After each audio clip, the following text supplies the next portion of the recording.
Checkered, featuring the NASCAR Winston Racing Series from Jennerstown Speedway. Chase to the Checkered is brought to you by Pizza Hut. Sometimes you've got to stop and smell the pizza. And by Chevrolet and your local Chevrolet Geo dealer, the official vehicle of Jennerstown Speedway. Hello everybody, I'm Mike Nelson along with Steve Richard, and welcome to today's show. On this week's program, you'll see highlights of a very special event that took place.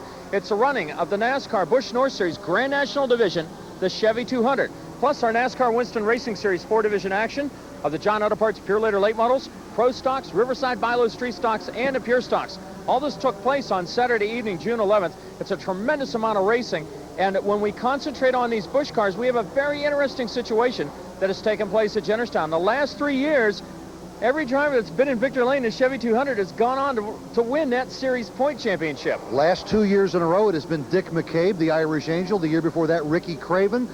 This year, we've got Dale Shaw leading in points, and he's driving a car that's never won here at Jennerstown, but he is leading in points. We'll have to see. Will he win here tonight? Will he win the season championship? Who knows? Those cars are out buzzing around the track right now. They're driving mainly V6s. That's why they sound a little bit different, but boy, do they run the race fast. Well, there's over 30 of them pre-entered, and one of those drivers here, as a rookie, he's already won on this series in '94. But as a rookie, it'll be his first time ever at Jennerstown, but he's a name a lot of people know. You're going to talk about him a little bit in the race break. Yeah, it's Jerry Marquis. People have read about him. You're going to meet him tonight or this afternoon. Stay with us. We'll have all that action right after these messages.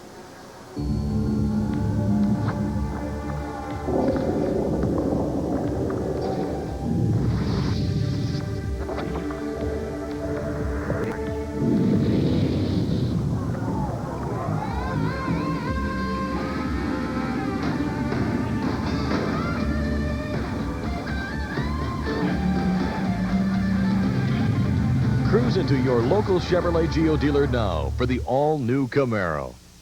It's sizzling hot. It's the best pizza deal you can cut. A deal that isn't skimpy. This one has real meat to it. 6 meat toppings and a blend of cheeses. Pizza Hut Meat Lovers Pizza. Now, get one medium for $8.99. And a second pizza for half price. But hurry, it's a limited time offer.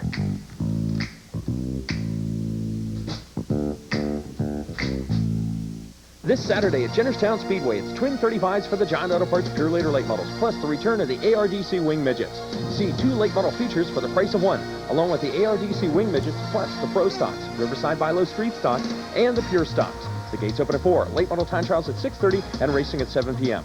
Led by our Chevrolet official vehicle pace cars, don't miss 2 late model features plus ARDC Wing Midgets, along with the night of complete NASCAR Winston Racing Series excitement at regular weekly mission prices this Saturday, 7 p.m. at Jennerstown Speedway. We're back, Steve Arena, with our first main event of this week's program. It's for our fireworks division, the Pure Stocks in their Chevrolet Geo dealer, 15 Circuit Main. There's a look at that Camaro Z28 as we get set. And as always in our Pure Stocks, a full field of competitors. So you can see them lining up down the back straight as we take a look at our front 3 rows. Mitzi Shawless on the point position, Robin Riddle on her outside. Behind them, Mark Corden, who did not finish the race last week because of mechanical problems, draws a good start in tonight's race. Then Barry DeSalve, Mike Bacalon, and Kevin Sander rounding out those front 3 rows. And we'll see the tail end of this flock of cars. It's more than a flock. It's a gaggle, I think, Mike, as they get ready to start this race. And it will be up to Mitzi as Ron Brutt will drop the green flag, and we're off to the races with our Pure Stocks.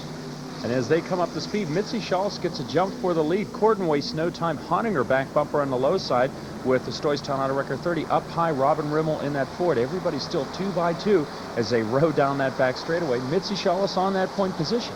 And believe it or not, now we're starting to find those different racing lines. There a lot of times we're in 3 and 4 different groups right off the bat, but we've stayed a double file there for quite a while.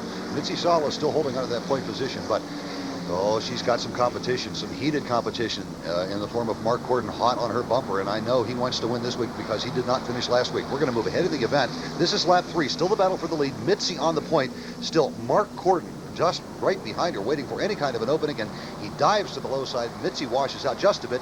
He takes the lead position, and here comes Robin Riddle. The door stays open for him. And Mitzi's having lots of problems. Other cars start jamming up on her back bumper as they now battle for the 3rd place position. Corden stays out front, though, and Rimmel ahead. Now we're a half a lap later. Watch what happens here. Down the back straight, the yellow car's Mike Bacalon. Down to the low side with Mitzi Shalas there. Oh, we've had some problems. Barry DeSalve gets the worst of it, hard into the back straight retaining wall, and the front end of that car is damaged severely enough that he'll be out of the event. We're going to take another look at this from the turn 3 camera. Steve, here it is, and the yellow and white car get together, and then wham, Du Bois, Pennsylvania's Barry DeSalve Jr. gets the worst of it. Everybody else gets by despite his car being up there in the groove. Okay, we're going to restart the event several laps later. This is a battle for second place. Mark Corden has established himself as the leader. It's still Mitzi Shalas hanging on. Yeah, and it's actually late in the event at this point, and it is Robin Rimmel and the Darrow Enterprise 22 trying, but he slides up high. Here comes Dan Campbell, Steve Areno. He dives to the low side. Kevin Sander gets through. Mitzi's been having some handling problems, and that allows position second and third to get by her. Here comes Bacalon again, but it's all for naught because Corden grabs it. After crashing out last week, he captures a checker on this Chevrolet Geo 15 circuit main for the pure stocks. Big smile on Mike's face in victory lane, I know, after having to drop out of the race last week. Let's take a look at our top 5 finishers. We can point out Mitzi Shalas, even though she had the handling problem, did manage to hang on for a 4th place finish. Dan Campbell second, Kevin Sander third, and Mike Bacalon also rounding out the top 5. Back to victory lane with Mark Corden in this 15-lap main. The Cobra strikes again, and he's a happy one in victory lane with our Chevy representatives. Now we get ready for our Riverside Bilo Street Stocks. And just like the pure stocks, these street stocks getting ready for their 20 circuit main on this Chevrolet Geo night here at Jennerstown Speedway. The front 3 rows, Randy Dietrich on the pole, Mark Berkey on his outside, followed by Nick Rosa, Carl Trevero, Marty, I'll personally guarantee it, Edwards, and then Rick Melab. And of course a flock of talent behind them. This is another huge field of cars. Ron Brutt will drop the green flag, and we're off to the races. The field comes out of turn 4 in this Chevrolet Geo 20 circuit main. For the row, look at this 3-wide battle for the leader. Oh, look out. A scattering of automobiles all over the place. Whoa, Steve, I thought you said we were off to the races. Looks like we're off to the refrigerator, but nobody had any serious damage with these automobiles. So you know what we're going to do? We're going to pick it up and try it all over again. Now watch this. Randy Dietrich on the point position. Trouble again. And look at everybody row by him high and low as they go into turns 1 and 2. Hey, let's go to words of wisdom on a live call.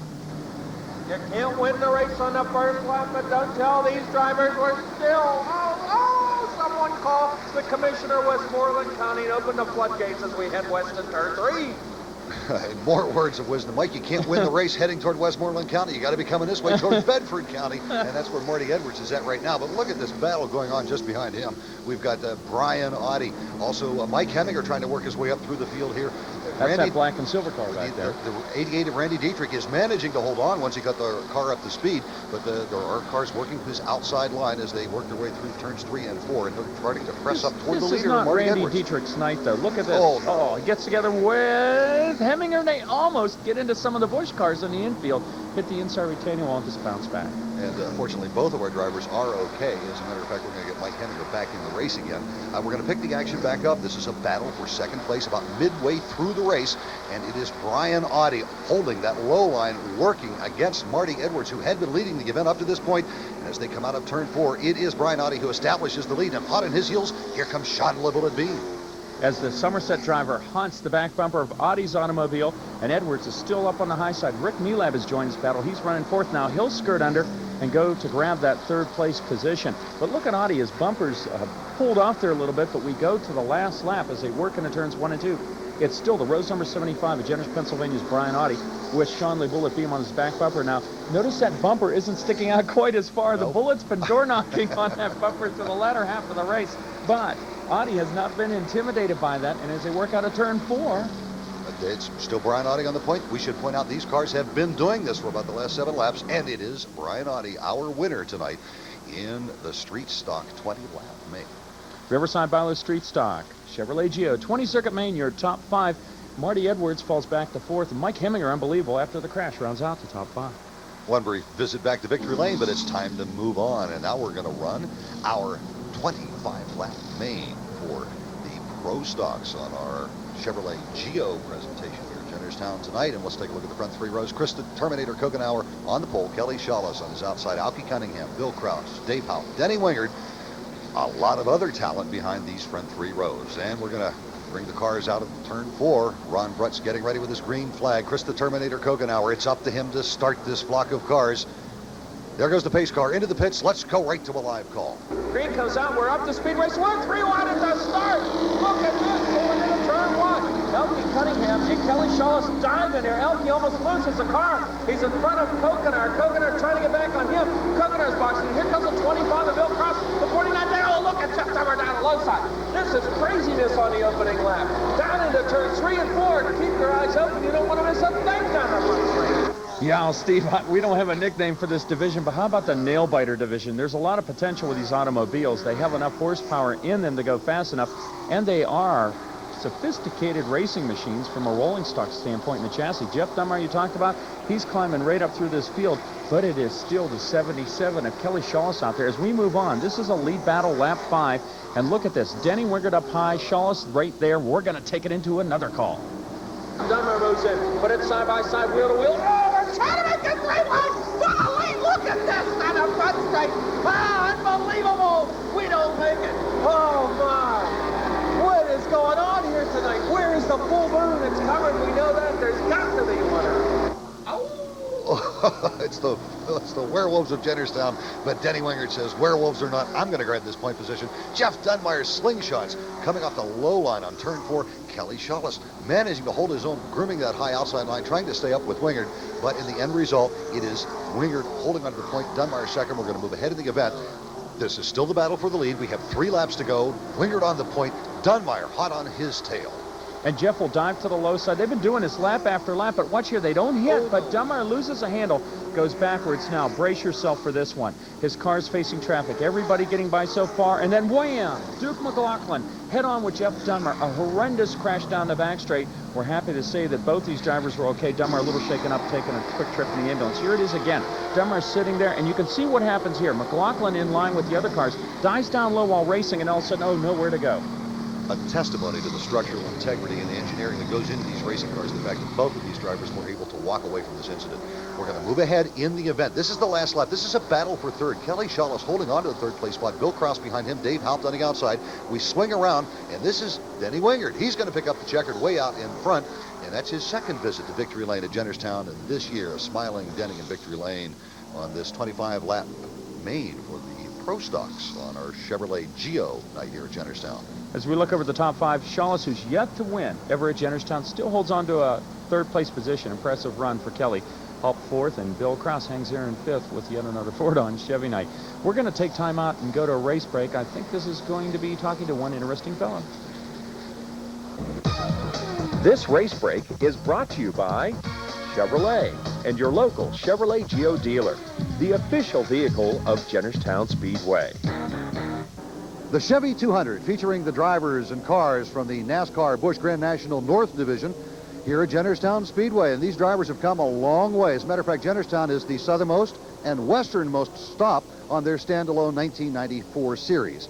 These drivers come from Connecticut, Vermont, Maine, New Hampshire, and they seem to love to come here. We have a field of over 30 cars entered in the field tonight.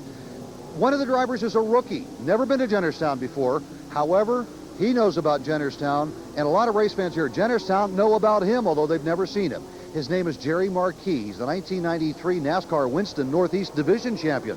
That year, he just squeaked by Glenn Galt to win that series title, and since the early 1990s, he's been running neck and neck with the likes of Steve Pellis, Charger Charlie Cragen, and Glenn Galt. We thought you might like to meet Jerry. Jerry, welcome to Jennerstown. How do you like the trip down to Pennsylvania? Oh, it's a long road down at 76 and whatnot, but I think so far it's well worth it. You know, the track is real nice, and a lot of the guys that we see at the banquet at Nashville every year, we get to, see them race, and they're going to watch us race a little bit, so I hope we will have a good turnout tonight. There have been a lot of people in this part of the country following your career. You won quite a few track championships, haven't you? Yeah, minus one, the regional championship. We have 16 track championships. Okay, and you won in 1991? 1991 in Northeast region here. Okay, real close battle with Glenn Galt that year. Now that you've switched over to the Busch Series, the Grand National North, what kind of expectations have you set for yourself? I know this is your rookie season. Well, basically it's our rookie season, and we just want to try to get that rookie challenge this year. Penrose is putting up a lot of money for that at the end of the season, and we're hoping to be there at the end. We've had a lot of good runs. We've been to a lot of new tracks, learned a lot of different things. Hopefully, if we can finish every race and be there at the end of the year where we can fight for the point challenge, I think we'll have a good shot at it. You already have one win and one pole, correct? Yeah, we do both at the same track. One of the tracks that we run at all the time, Monadnock Motor Speedway.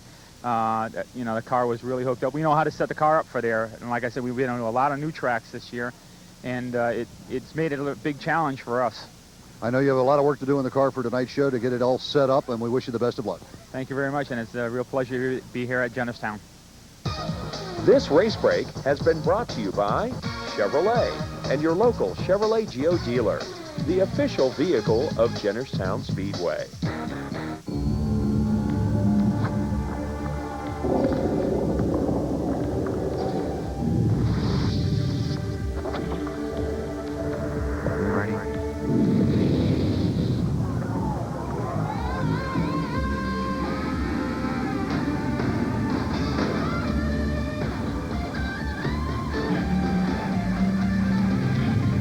Cruise into your local Chevrolet Geo dealer now for the all-new Camaro.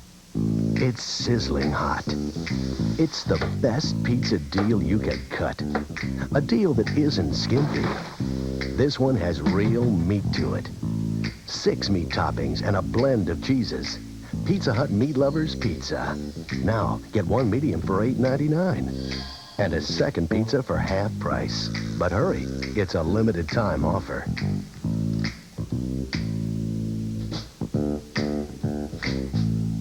This Saturday at Jennerstown Speedway, it's twin 35s for the John Auto Parts Pure Later Late Models, plus the return of the ARDC Wing Midgets. See 2 late model features for the price of 1, along with the ARDC Wing Midgets, plus the Pro Stocks, Riverside By-Low Street Stocks, and the Pure Stocks. The gates open at 4, late model time trials at 6:30, and racing at 7 p.m. Led by our Chevrolet official vehicle pace cars, don't miss 2 late model features plus ARDC Wing Midgets, along with the night of complete NASCAR Winston Racing Series excitement at regular weekly mission prices this Saturday, 7 p.m. at Jennerstown Speedway. We're back with our John Auto Parts Pure Later late models in their Chevrolet Geo 35 Circuit Main. There's that beautiful Jennerstown Speedway official vehicle pace car, the brand new 1994 Camaro Z28. What a beautiful machine it is, and a beautiful flock of machines behind it, ready to do battle with some 500 to 650 horsepower in each one of these automobiles. There's something in the neighborhood of 12,000 horsepower out there and over $750,000 worth of machinery. We're going to take a look at some of them, those in our top 3 rows. This flock of cars makes their final trip down the back straight before we start the race. Ken Imler on the pole. Robbie Marhefka, the rookie pilot, actually sophomore year pilot here at Jennerstown on his outside, followed by Bobby Henry, Mark Catone, Steve Pellis, Rick Miller. Imler has been in victory lane. Robbie Marhefka would love to be in victory lane tonight, considering this is basically just his second year. He didn't even run a full season last year, but it's going to be up to Ken Imler. Bring this field up to speed. Both cars come up to speed equally. They work their way down the front straight, a flock of cars behind them battling for positions just behind them, and no one's given an inch right now, Mike. You know, it's critical right here. Imler's trying to get that lead spot. If he does, sometimes the inside row will move. But look at this. Robbie Marhefka with the presence of mind, even though he couldn't get the lead, he dives the low side, and then unbelievably even tries to make a low side effort on Imler. But the smart thing there is the young pilot stays right behind Imler's car, even shuffling there a little out of control. He's still holding that so he doesn't stay on the outside and get washed out, we call it, when you're hung out to dry, and everybody keeps going on the underside. Now, Mark Catone hangs on to third with the Integra Bank Ford Thunderbird. Kenny's car is not washing out tonight. Imler continues to hold that point position with Marhefka just behind him, and we're going to move ahead in the event. We're going to pick the action up on lap 6. This is a battle for 5th place.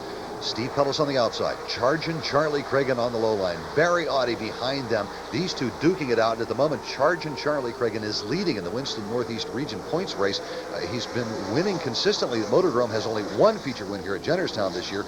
But Pellis says, not tonight, my friend. He's going to work that outside line and says, you're not going to move ahead. In the meantime, Ken Imler way out in front. But look at these cars battling for these positions back in the field. As they work down the back straight, it is Tiger Tom Erickson, the only repeat winner, continues moving up in that black Budweiser 36 machine as Cragen slips by the underside of the Riverside By-Low Sanitary 00 Steve Pellis, who's still determined to work that outer groove on him. But here comes Tom Terrific Erickson from Bell Vernon, Pennsylvania. He works the low side, and we move ahead in the event. Erickson, this is the person we're focusing on. This is a battle for second, lap 18, and Tom Erickson has moved up through this field as we see Marhefka battling in that position with the Integra Bank to a Marcatone. That's your bridesmaid or second place battle. But look at Erickson coming, moving up through this field. Rick Miller there is running in the 4th place position. Erickson will dive by to the low side under him, exiting out of turn 4 in an effort to get by the Power Flow 19 in the driver from Connersville. He's able to do that and closes right up to the back bumper in this battle for second as we move on. It's just a few laps later, but Robbie Marhefka still managing to hold on to that second place position, but here comes the pressure. We talked about Tiger Tom Erickson working his way up through the field. Catone has tried to pass Marhefka, hasn't been able to do it. Erickson is now working the high line just behind Marhefka's ride. And week in and week out so far this season, Tom Erickson has had one of the hottest cars here at Jennerstown. He proves it right there, just blows by the likes of Mark Catone, and now he does have his sights set on that number 2 position. Well, you know, that 99 automobile, as we move on yet later in this battle for second of Robbie Marhefka, he's a real fighter out there, Steve. He loves to hang on, but Erickson, a determined warrior himself, will dive to the low side, open that gap up. Erickson goes on to the bridesmaid spot, while Mark Catone wrestles out with the 99 of Marhefka. That's now for third as Cragen gets up through this field as well. They work out of turn 4, drag racing down the front straightaway, but we move on the event. It's coming around for that white flag, and here is the call. This time out of turn 4, the white flag, 1 circuit to go. They dive into turns 1 and 2. Himmler holds the inside groove. Erickson begins to close right up. Himmler has him down the back straightaway by a car length and a half. He pulls Erickson down the back straight. They dive into 3 and 4. Erickson begins to rail it in. They close out of 4. Here comes Erickson, but it's going to be Ken Himmler Jr. right there. And making his first appearance in victory lane in 2 years, Kenny Imler. It's his 3rd career win here at Jennerstown, and a smiling young man he is at that on this 35-lap main on Chevrolet Geo night here at Jennerstown Speedway. Imler with a win. Tom Erickson almost, but not quite, finishes second. Catone, Cragen, and Audi rounding out the top 5.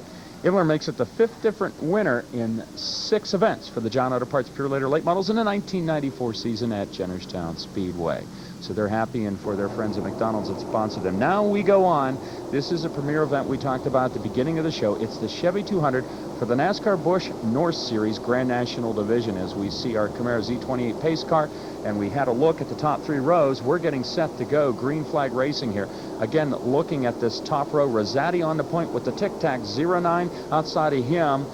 Kelly Moore with that machine going up the speed. He's always been tough here. The Jordan Lumber 47. The green comes out on this 30-car field, and they come up the full song.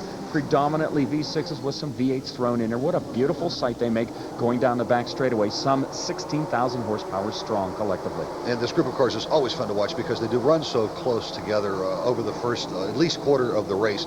Bumper to bumper, and in many cases, 2 full group racing side by side for a number of laps, and that's exactly what we're doing right here. Well, Moore will establish the early lead here, and he's done that a lot at Jennerstown over the years since we've run this race since 1988, I should say. Actually, 87, we first paid, we started running. But we're going to move on. This is lap 17, and it's a battle for second. Look at this, Stub Fadden. Hey, how old is he, Steve? A few years older than you? 60 years old? Something? Well, I beg your pardon. I think maybe he and Clayton Houston. Oh, look at that. Look at how dirt tracks the car there. But he's battling out with Rosati. Also should point out the number 98 of Keith Lamell, a car running very quick right at the early stages of this race. He pulls up on the outside of Stub Fadden as they continue to work their way toward the point position, currently being held by the likes of Kelly Moore, the number 47, the black car out front. Look at this battle going on. Fadden holding the low line and Lamell working that outside line. Oh, they almost get together there, but not quite. Well, you know, something about Lamell, I believe his best career finish as he goes into 3rd place position was at Jennerstown. So this track has been very good to him, and he loves running at this big, fast, wide, half-mile asphalt oval. Now, look, he shuffles a little bit. Stub Fadden, the determined driver in that Buick-bodied machine, goes right down to the low side of the Lamell Lumber 98 machine. But Keith Lamell comes right back up on him and denies him that opportunity as they continue that struggle for 3rd place position. Now, they'll work out of turn 4. Bobby Dragon's back there in the 71 machine. But here's a good look at Kelly Moore, the Scarborough main driver, continuing to lead with Tom Rosati in the Tic-Tac Oldsmobile, trying to close up on that Jordan Lumber Chevrolet. As we move on, this is still a battle for 3rd. Now watch what happens here, Steve. I want to point something out. Fadden is now battling here with the 09 of Rosati. It's for 3rd, but as we have that, major problems in turn 4. And this has some major consequences. We have oil on the track, and the cars coming into turn 3 get into the oil, slide up into the outside retaining wall. Your lead pack was there. And Kelly Moore, most significantly now, knocked out of the race. Here's the replay. And we're also, unfortunately, for the likes of Keith Lamell, he's going to get involved. Just watch the cars. Look at him. They just get up in the oil and just lose all traction whatsoever. They continue to slide It's in. like bowling pins all over the place. Unbelievable. Again, no one really injured, but a real heartbreaker for a number of the competitors. Well, it throws Kelly Moore back through the field. Lamell ends up out of this event. Look at Babe Branscombe as he comes in, the 38 machine. He was one originally involved with the crash.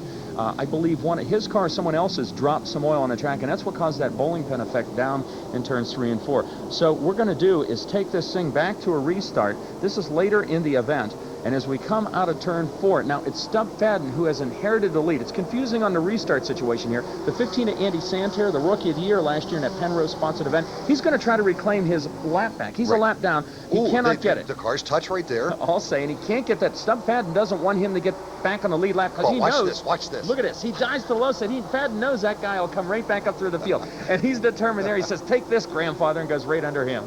And as Santerre gets back on the lead lap, that's a very significant event because watch what happens here.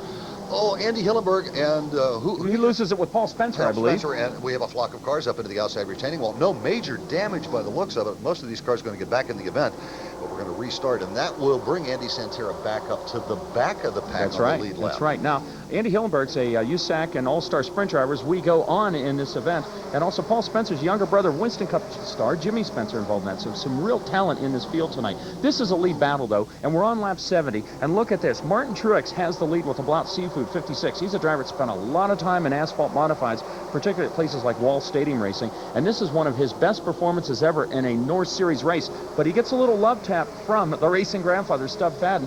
Fadden wastes no time, gets under him. Look at this. Dale Shaw, the current points leader. Yes. And the Skull Pontiac machine will work to the low side. And this is a struggle for the second place position as Fadden holds on to the lead. Now, they'll work down into turns 3 and 4, and it's still Shaw trying to make that move. And all of a sudden, later on this event, lap 98, we have another miscue in turn 4 that involves Andy Hillenberg again with Dick McCabe, the winner of this event 2 years ago and the prior year. But, you know, it's been Stub Fadden the whole time, Steve, so here it is coming around for the white flag, and he's still leading. Fadden has been able to make that car stick high and low all over the track all night long. And as he goes by the start-finish line for 1 lap to go, notice the car behind him, the number 6 of Robbie Crouch. That's the second place car. He's been running very quietly, very meticulously up through the field tonight. Perhaps one of the most underestimated drivers on the tour. But it is Stub Fadden. He's going to go into these final set of turns, hoping nothing breaks, and he's going to come around, and he's going to pick up the checkered by the looks of it, Mike. And he'll take it in the Chevy 200. The racing grandfather, 60 years of age, who ironically loves these longer distance races. In victory lane with our representatives from Chevrolet, Ed Bailey there with the hat raised up in the air as we look at the top 5. Also joining in, Charlie Seabird from Chevrolet. Great to have those folks along. And Stub Fadden, well, he proves that this is a kind of event that it doesn't matter what your age is. It's the talent out there that counts. Hey, we want you to stay with us because we're going to take some time out for some words of wisdom right here. Thanks for watching.